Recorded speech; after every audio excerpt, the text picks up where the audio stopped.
Hey guys, welcome back to another video. Today I'm going to be doing a demonstration and overview of my Radionics D6112. It's not going to be very in-depth. I'm basically just going to show a couple things and then arming, disarming, and a fire alarm, and I'll show it reporting to a central station. Yeah. Anyways, here we can see, it says Radionics D6112 right up there. Now this is actually Radionics' smaller system that's meant for very light commercial applications like an office, very small office building, or even homes. I've seen these in houses before. A good key indicator that you have a 6112 in a building is that if you see a keypad, let me actually get one. Give me 1 second. I don't feel like stopping the video, so. Here we go.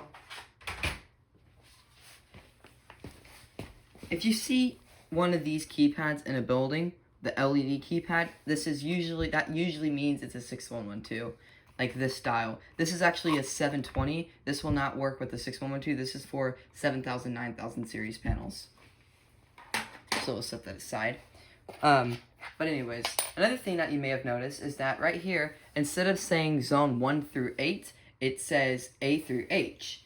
And the reason why it says that is because you can actually assign a zone to a letter. So let's say I wanted zone 1 to be all the way over there. Well, in programming, I would just assign zone 1 to letter H, which is pretty cool. Let me get my jumper real quick. So, paired with this system, I am using the Radionics D636 keypad. Excuse the shakiness. And I'm using this keypad because I don't, like I said, I don't have the LED keypad that goes with the system, or else I would be using that.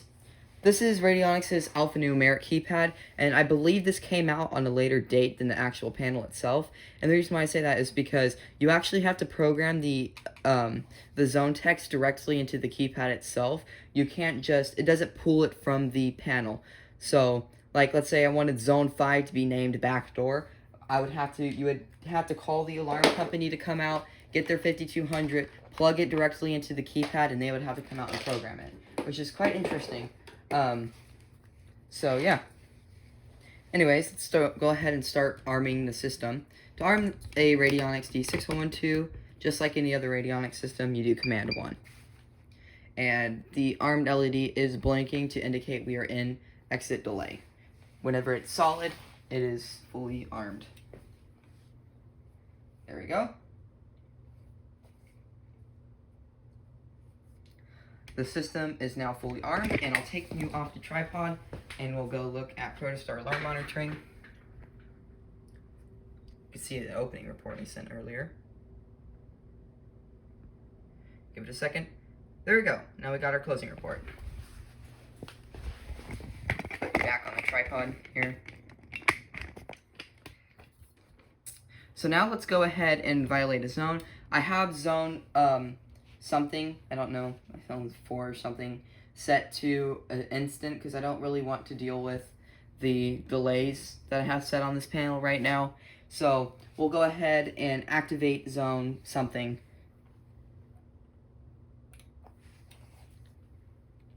There you go. You can see alarm zone 3, back door.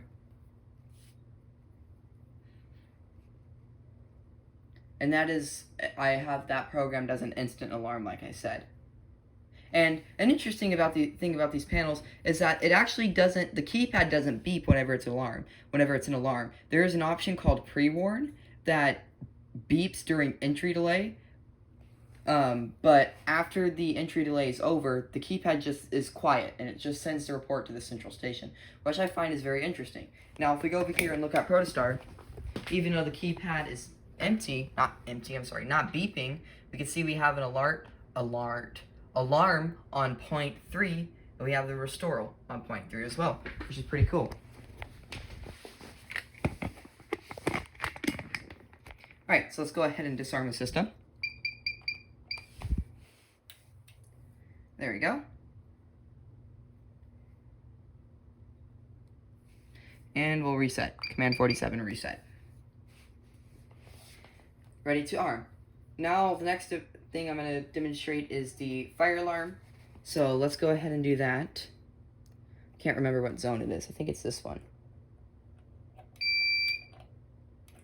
There we go. So the interesting thing about these panels as well, fire alarms, you actually just program a zone to have a pulsed bell output. It doesn't actually do fire alarms. So the central station is just going to receive an alarm on whatever zone it is. It doesn't specify the type,